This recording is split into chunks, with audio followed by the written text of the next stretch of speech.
Okay, so we've got a problem right now. How fast do you think I'm going right now? 55 miles an hour, 75 miles an hour, 110. Well, you're wrong, because I'm going 130 miles an hour and it looks nothing like how it looks in real life. I mean, I might as well be running right now. That's how fast that this looks. It's disappointing, really. It's disappointing. Why do racing games get this so wrong? Almost every racing game misrepresents what it's like to speed. I don't want to feel like I'm doing 55 in a Prius. I want to be scared. Like this footage of someone driving like a maniac. I want a game like this. But it doesn't exist. So I'm gonna take my list of features that will make the sense of speed in racing games feel real and create a whole new genre of racing games. So I started by opening a fresh project in Unreal Engine 5 using the vehicle demo, and it already has a car set up, but we're deleting it because I'm starting from scratch. If I want to build a proper racing game, I need to learn how to code a car from scratch. The problem is I have no idea how to do this. So for the first time in my life, I bought a course. And I studied this course like it was no tomorrow, and fully investigating every click he did, listening to every explanation. I totally did not just copy what he was doing word for word. Yeah. And that's exactly why after like 2 hours, I had managed to set up a fully custom car, and it was honestly really satisfying, I'm not gonna lie. What the course failed to teach me though was the massive amount of values that you need to tweak in order to get realistic physics for your custom car. And if you're brain dead like me with numbers, then you'll just randomly change stuff until it works. And it's working, but I got it good enough, so it's time to move on. I'm only gonna add one car into the game for now because that took way too long. And I decided to go with the iconic Ferrari F40 because it's beautiful, but also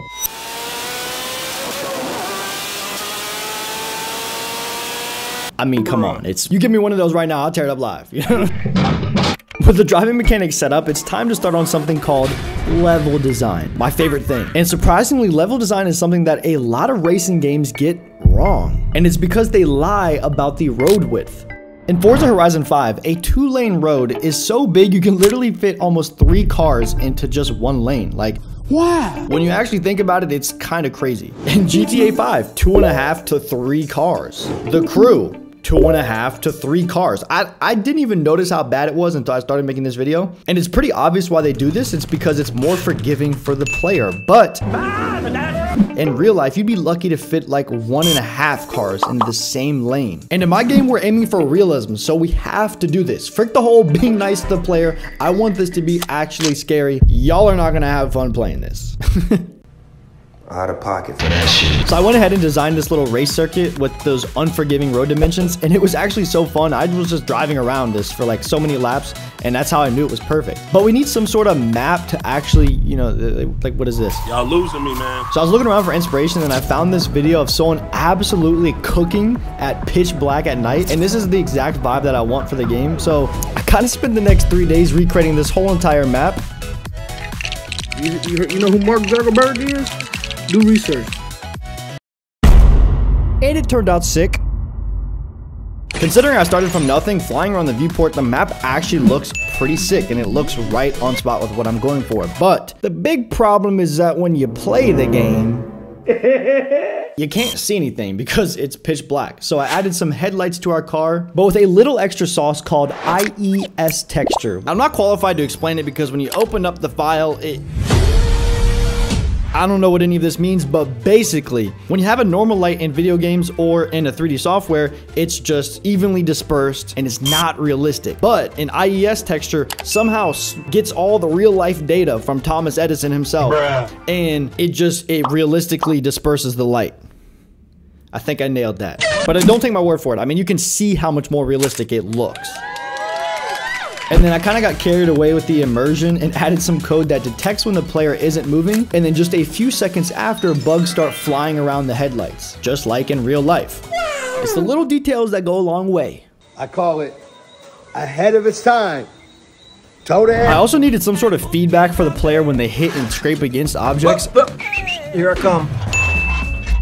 So I coded up some line traces that are constantly checking for collision on the side of the vehicle, and when they detect an impact, it triggers the particle system. Very nice. I also added a little gas station using an asset pack because I later want to add NOS to the vehicle, which will give us a little bit of extra speed, and this is where you're going to refuel at. All of this is looking sick, but it's all tiny in comparison to what I have planned, and I can't wait to add it. But if you're like me and you love that feeling of discovering how things work, you're gonna love today's sponsor, Brilliant. Brilliant is a learning platform with thousands of interactive lessons. So you're hands-on from the start, solving puzzles, tinkering with interactive games, and you're actually getting dopamine from learning. Whether it's math, programming, science, data analysis, you name it, Brilliant probably has a course for it. It's way more effective than the old, hey, read this whole page and then memorize it method. Yeah, no thanks, I'm slow. My favorite is their thinking in code class. On day one, you're dragging and dropping blocks of code and instantly getting feedback. It's so simplified and hands-on, but it sneaks in the real fundamentals so you start thinking like a programmer. And the best part, it's on mobile too. So whether you're killing time waiting for your McDonald's order that takes way too long nowadays, or you're about to doom scroll TikTok, you can pop into Brilliant instead, take a quick lesson and actually learn something useful. You guys can learn for free on Brilliant, and all you have to do is click the link in the description, or you can scan the QR code on screen. And if you decide to stick with it, Brilliant will give you 20% off an annual premium subscription. And with premium, you'll have unlimited daily access to everything on Brilliant. Thank you, Brilliant. Okay, the problem is, this game looks awful. I'm gonna be honest. There's no sense of speed or being scared. It might as well be a Roblox game. So it's time to finally introduce my insane list of features that will fix the sense of speed in racing games. And I want to start with immersion. My biggest gripe with immersion in racing games is the third-person camera. It's so far back, it'll never be immersive, and you'll never properly feel the sense of speed. So I decided to move the camera from third person up into the vehicle's windshield. And this spawned a mega big brain 200 IQ idea to have this game take place from a dash cam. Ahead of its time. And I love the idea of this dash cam because think about how body cam absolutely blew up because of how immersive and realistic it felt. I want that exact same thing for my game. I don't know, I feel like this idea is genius. But then this introduced a new problem. How in the world do I make the game look like it was captured on a dash camera? Dash cameras have awful quality and they also have bitrate compression. And if you want to know what bitrate compression is, this video basically sums it up. I'm blocking you. That was the dumbest shit I heard all day. Meanwhile, video games are mathematically perfect. There's no imperfections. They're too perfect. It said, Mark Zuckerberg. So after a bunch of research, I found this plugin called Imperfector that might be the coolest thing ever. It has a bunch of post-process effects that make your game look not perfect. And I mean, just looking at it, look at the before and then the after. I know what you're thinking. It doesn't look that much different. How the frick did you spend $50 on this? But trust me, I'm cooking. When you actually play the game and it looks like it's being filmed on a real camera with all the artifacting, it looks sick. And this makes the game already feel so much more immersive, and it gives that sense of speed and being scared. And I'm not even near done yet. Oh, and if you didn't notice, I added some particles that fly towards the player's camera using Unreal Engine 5's particle system. Nah, that don't hit the same. We need Danny back, bro. The particles are a nice touch though, and once again, it helps that sense of speed. The next thing I quickly enabled was motion blur. If we're being honest, motion blur sucks in all of video games, but it is crucial in racing games to help your speed feel like speed. And then for even more immersion, I coded up some logic to add camera shake and little micro jitters based on the player's speed and engine RPM. This is another thing that a lot of racing games just straight up forget, and I have no idea why, because it adds so much more weight to your driving. Okay, so I think I've added everything I can to make it look visually appealing, but there's still no mechanics and it's honestly not that fun. But when does this game get good? So it's time to introduce some new scary mechanics that make it actually interesting to play. Starting with AI drivers. Right now, there's nothing going on in the world, so it just feels a little empty, and having cars coming against you in the opposite way makes it much more scarier. So I followed some tutorials and set up the custom AI drivers. And they work, but they're kind of stupid. They can't follow their path going too fast. They kind of have like a ping delay or something. And I couldn't figure out what the issue was. So I just decided to embrace the jank, and I'm calling them drunk drivers because they drive like it, and I guess it's realistic. Oh, this is gonna get me canceled. Hello, Bozo. Hashtag. The next feature I wanted to add that I'm so surprised no other game has done yet is deer. Living on the East Coast in America, deer jumping out on a back road is extremely possible, and it's also one of the scariest jump scares that I never want to encounter. And it fits the theme of this game so well, so I bought this deer model, and then I coded up a random spawner that spawns a deer randomly along a path, and it walks around that path, and you have to swerve to avoid it. But if you hit them, it's gonna slow you down, the deer goes absolutely flying, and then it kills your momentum. This just adds more fear into driving fast, and it makes speed seem actually important because there's real consequences.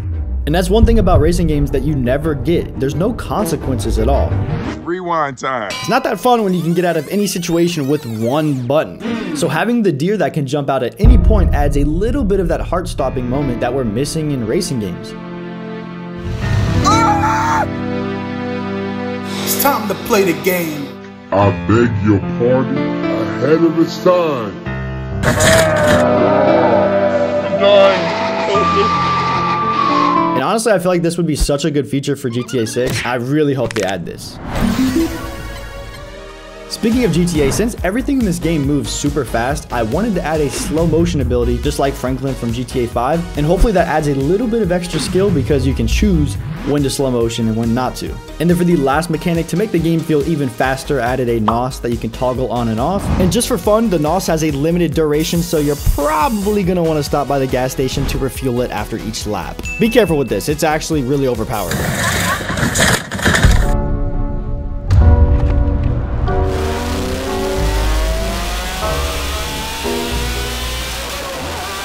I wish the game sounded like that, because this is how it currently sounds. Hello. I haven't seen y'all this much this video, so I wanted to come in for this last part. Hi. The last thing on the list to do is add a sound to literally everything in the game, because currently the game is dead silent. And unless someone is watching with subtitles right now, we need to add sounds to literally everything in the game. So I gotta add sounds to literally everything in the game, and I mean everything. So I locked in for the next 2 days and made every single sound for the game. There's a bunch, and then there's even more complicated stuff like wind, a 6-song soundtrack, engine audio, which by the way was the hardest thing to figure out, but I was able to turn the game from sounding like this into this.